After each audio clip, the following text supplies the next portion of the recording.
Hello, believers, non-believers, and everyone in between. You're listening to Stories with Sapphire. I am Sapphire Sandalo. Now get cozy and open your mind because it's story time.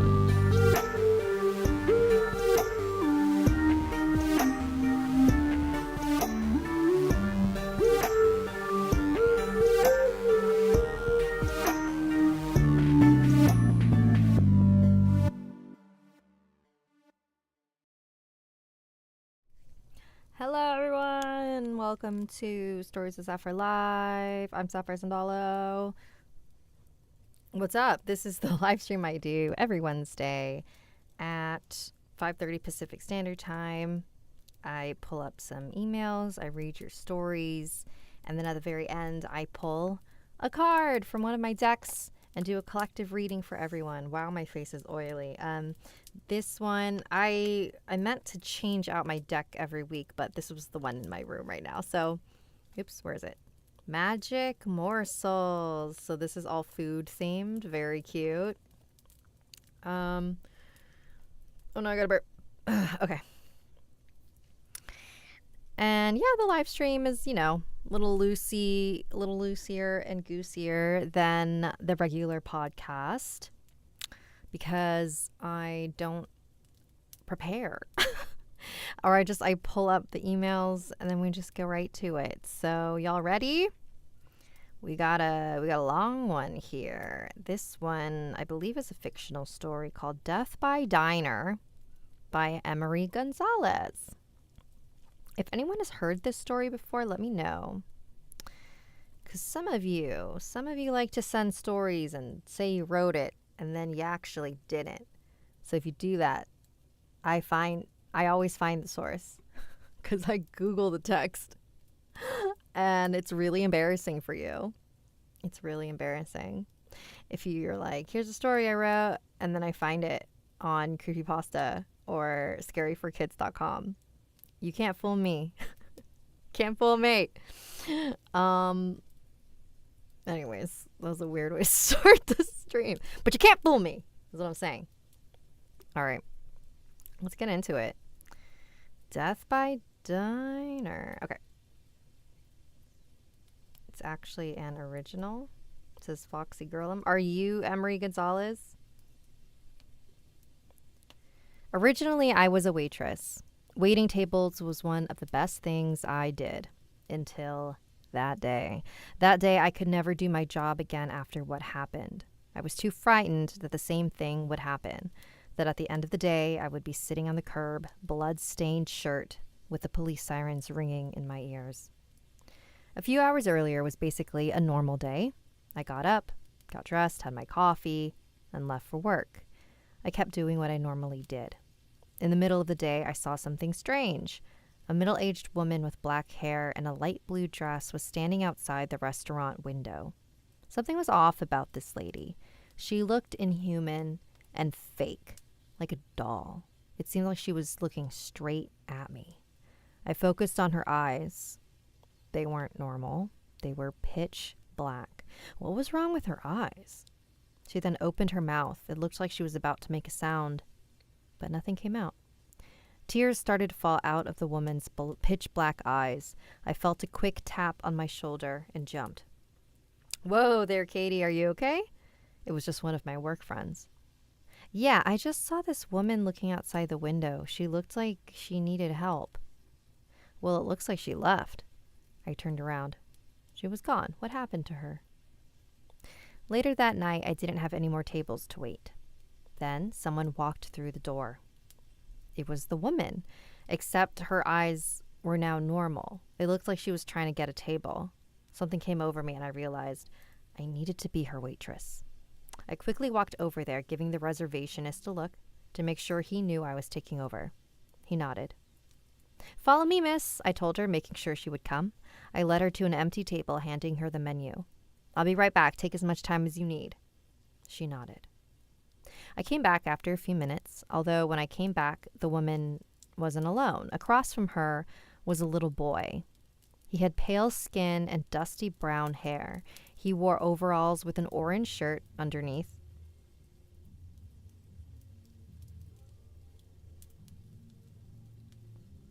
Do you guys hear that?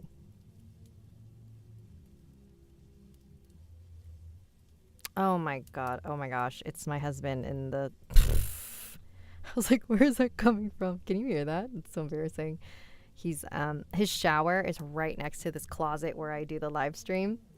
So he's like blasting his thing. So just ignore that. Also, this story is starting to sound familiar. A part of me feels like I either read it before on a stream. Anyways, all right, here we go. Oh no, where was I? Oh my gosh, I'm getting so distracted by the noise next door. Next door. Right over against the wall. Although when I came back, the woman wasn't alone. Across from her was a little boy. He had pale skin and dusty brown hair. He wore overalls with an orange shirt underneath. He looked straight into my soul with a pair of beady black eyes. Ma'am, did you check this boy in? She nodded. I found it kind of rude that she wasn't talking the whole time. Do you know what you would like to drink? I asked. I heard a raspy whisper. Excuse me? She gestured me to come closer. Hungry, she said. Oh, so you would like to order your meal? She nodded, then pointed to the steak and the rare option. And you, young man? The boy didn't respond. He just shook his head no. I didn't have the courage to respond, so I just ran to put in the order. I came back after a while. How are we doing? Are you sure I can't interest you in some bread? The woman once again gestured me to come closer. Hungry, she said again in a quick, quiet voice. I didn't know what to say. This lady was so strange. I left again to check on the food. A sharp scream rang through the restaurant. I ran to the seating area. There was blood where the woman was sitting. People backed away cautiously. I crept closer, trying to see what happened. There, underneath the table, was the woman. She was soaked in blood. She was feasting on the child. She shredded his skin, chomping on his insides. His face looked exactly like the woman's when she was standing outside the window. His mouth was open, with tears falling down. I could see his intestines, the blood seeping out. She tore away a blood vessel, squirting blood everywhere. It was all over me. Some even landed in my mouth. I started gagging, and I vomited. The woman looked up at me. Hungry! She screamed as she went back to eating the boy. She squeezed his eyes in and bit the balls. Eyeballs, I'm assuming. She then stuck her finger up the newly open holes, making a squishing sound. She took out a chunk of brain and threw it at me. I stumbled back, falling backwards. She ripped off his skin and tore out his skull. She threw it on the floor, shattering it. Everyone started to run out, and someone called the police. Still in shock, I slowly walked out onto the curbside. I sat down. Emergency trucks pulled in. Several paramedics ran to me, asking me questions, flashing lights in my eyes, checking for injuries. Policemen ran inside the restaurant, but no shots were heard. Only after a few minutes, they went back out. One officer consulted with a paramedic. The paramedic got more people that were holding stretchers. 2 people walked out holding 2 body bags. The story that was reported said that shortly after the woman ate the boy's insides, she passed out. She then had a stroke that killed her. When police went inside, they saw her with pitch black eyes and her mouth was wide open. It's been 3 months, but I still can't find it within me to go outside. I've been inside my apartment for basically the whole time. My family has called me, trying to see how I was doing, but I've ignored all of them. To this day, I don't know what happened that night. It was very strange and disgusting and will never, ever leave my mind. What? Live stream read. Oh, no. Enola Derp, you do have to keep in mind that most stories have a familiar concept, but some are original to the person who made it. No. I know that. I'm very aware that concepts will be duplicated. When I was reading this, I was like, I feel like I've read these exact words before. Because the second I got to the boy that just appeared, I was like, wait, I've definitely read this. And I can't remember if it was for this live stream. It's going to drive me nuts. Well, thank you, Emery Gonzalez. Maybe you sent that twice. Somebody tell me. I feel like I'm losing my mind. Also, can you guys hear the speaker on the other side of the wall or no?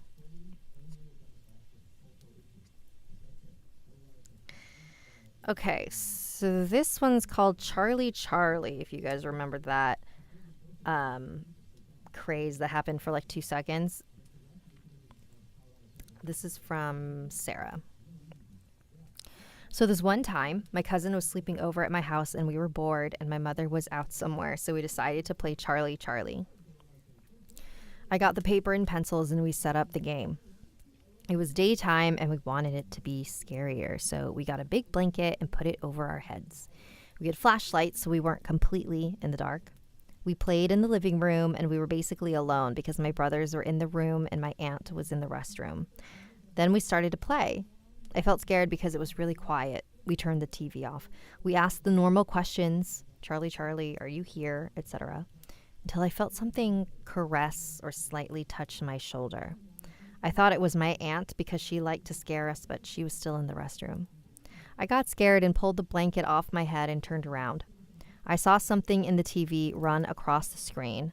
I was sitting in front of my cousin and TV, and her back was to the TV, if that makes sense.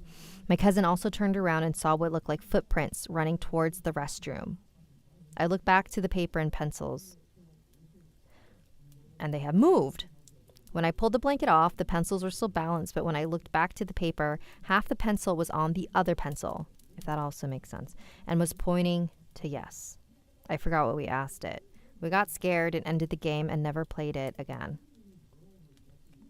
Oh, I love you so much. I was trying to find you for so long because I used to watch Snarled and was confused when I didn't see you.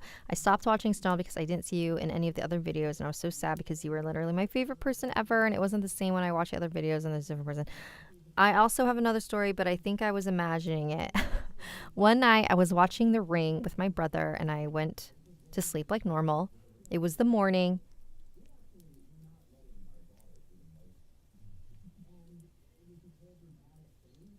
It was the morning and it was a Saturday. I was 7 years old, I believe. I woke up in the living room to a girl in a white ankle-length dress, long dark black hair. She was in the corner of the living room and she was just staring at me. I got scared and rubbed my eyes so she would go away. She did for a second. When I opened my eyes, she was gone. I was going to go back to sleep, but then I felt something, so I looked to my left and see her whisper something in my ear. I don't remember what she said because she said it in a different language. I rubbed my eyes again and she was gone. Ugh. Well, I hope that was your imagination. I mean, I wasn't there. I didn't experience it, so, very well could have been a thing in your room. I hope not, because that's creepy as hell.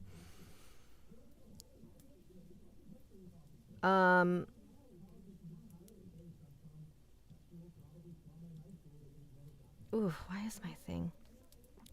Enola Derp. I never heard this before, but I do feel bad for the kid. Also, maybe the story was inspired by some other concept or something I didn't mean as a rude way. Yeah, no, I'm just trying, I'm pretty sure either they had, emailed it before and I read it, or maybe I just read it and didn't mark it as read. That's all. I don't think they took it from somewhere, but it does happen. Cool. Well, thank you, Sarah. Let me mark this as read so that I don't get confused again. My haunted house.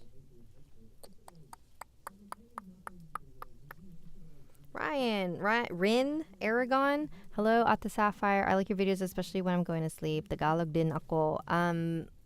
So I don't know Tagalog as well as I do Cebuano, but Cebuano or ako, Cebuano ako, Cebuano ko. No, not that one.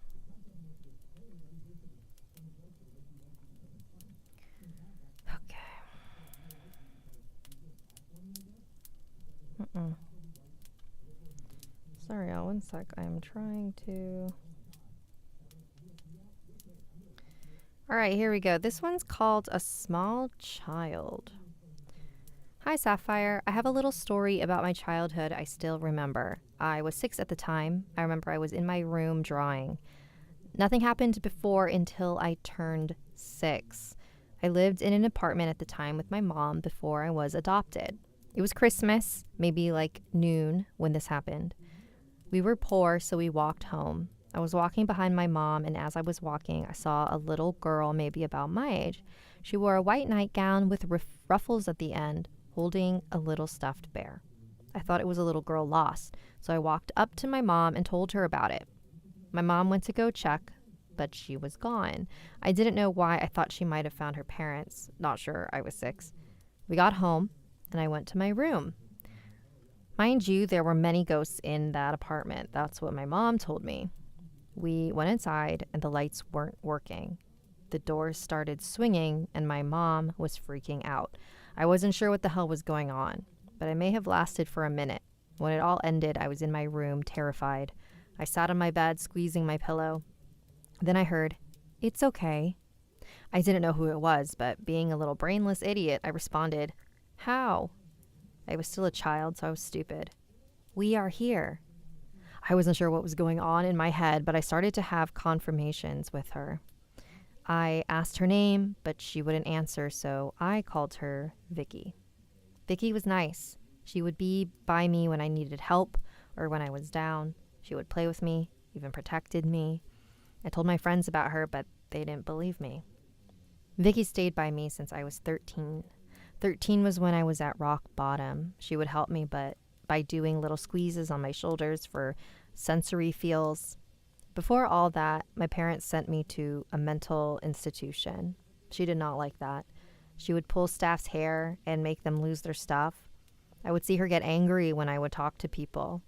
At night, I would talk to her, making sure no one saw or heard us. "I hate it here. I hate it. I hate it," was all she would say over and over. It might have been something about her past. I wish I would have known more about research.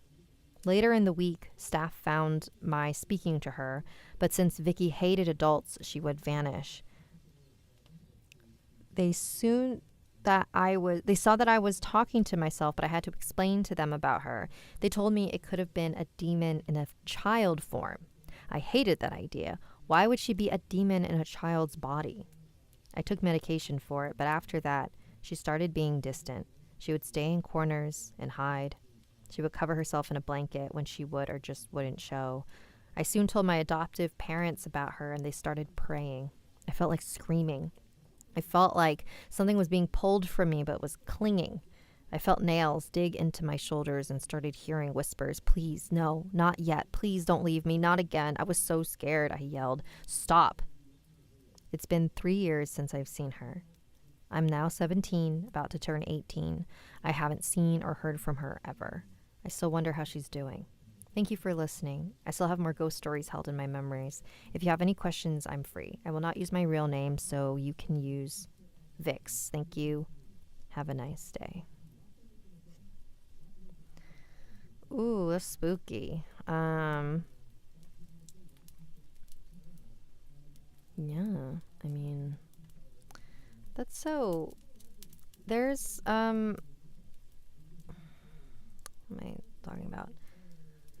There is like a really interesting line between like hallucinations and paranormal experiences, because like there is a lot of crossover.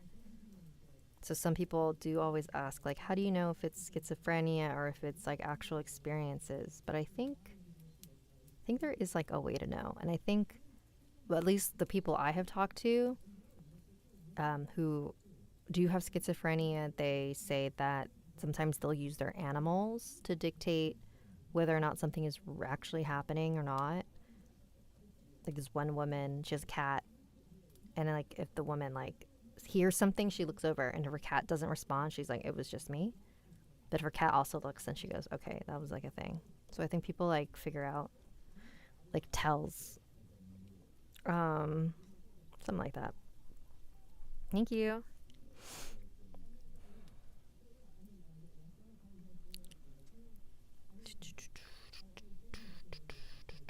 What about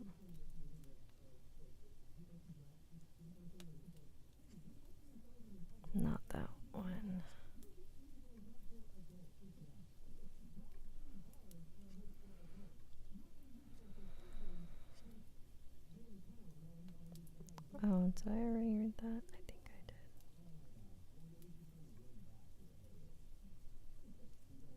All right, this one's very short.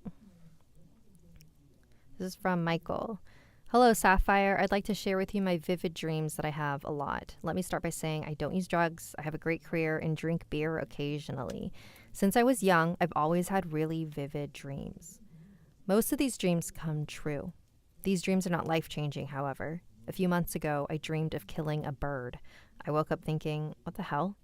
On my way to work the next day, a bird fell dead in the sky and hit beneath my windshield. It was such an odd coincidence. This is a simple example of my dreams coming true in some form or fashion. Again, these dreams are not lottery numbers or anything important. It's usually something silly that comes to light a couple days later. I don't really subscribe to the paranormal. It's more entertaining for me, but this thing I have with dreams has me thinking a lot. What are your thoughts on vivid dreams, or, I hate to say it, psychic abilities? Kindest regards, Michael. Oh, Michael, thank you for asking. So I've got thoughts on psychic abilities because I'm working on my psychic abilities. So I think for a lot of people, when they hear the word psychic, they automatically think of the Hollywood version of that, where someone goes like this and they're like, oh, I see, blah, blah, blah. It's not really how it works. It's not, I mean, there are people who can pick up details that are like very, very clear and specific, but having psychic abilities is actually something that everybody has. Everyone just has it to a different degree. And all that it means is like how connected you are to your own intuition. It could be as simple and subtle as like walking into a room and knowing that like you're not safe because you're paying attention to like what's going on. You can like read the energy of the room and you're like, ooh, I'm not safe. Like that's intuition. That's part of it. If you have ever like known that, or, you know, guessed who was going to call you or thought about somebody and then they called you, right? Like that's being a little bit psychic.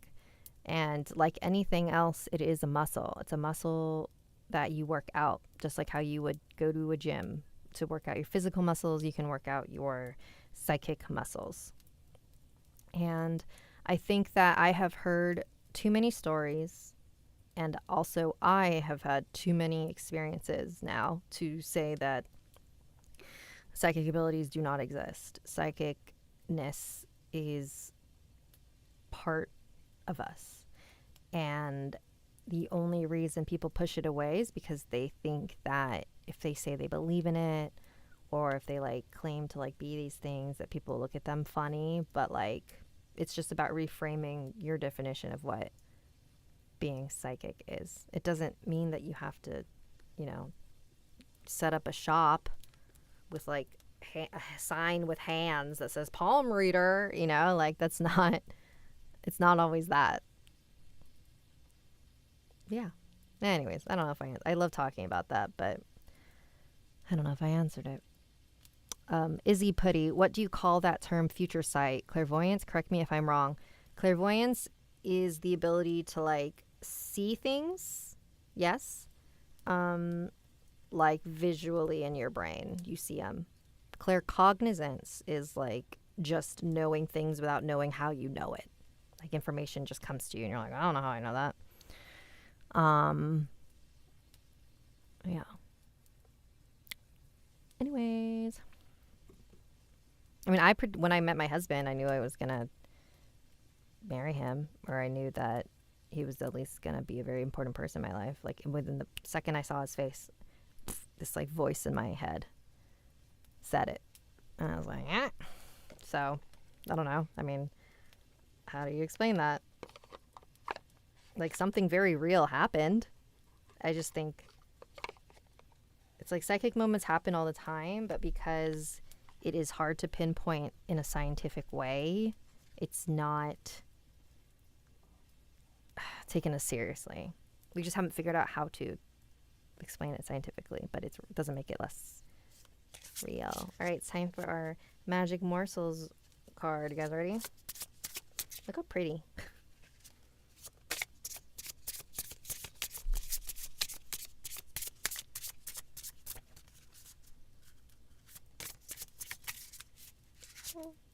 go with that one. Ooh, here we go. Number 22. The mac and cheese. Contentment. All right. Let's see what that one means. I love mac and cheese. I'm trying to eat a lot less cheese lately. It makes me bloated. Things are good and things are cheesy. The mac and cheese represents feeling content, whether you are craving it or it's something you've attained.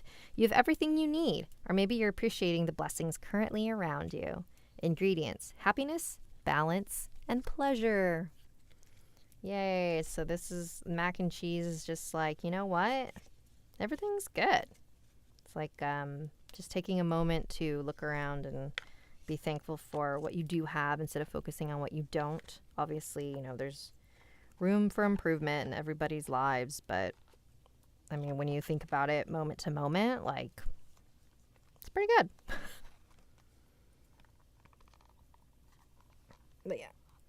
And, you know, if you are like struggling with anything financially, physically, emotionally, it doesn't mean that you're not acknowledging that. It's just, it doesn't diminish your struggle when you acknowledge that good things are also happening, right?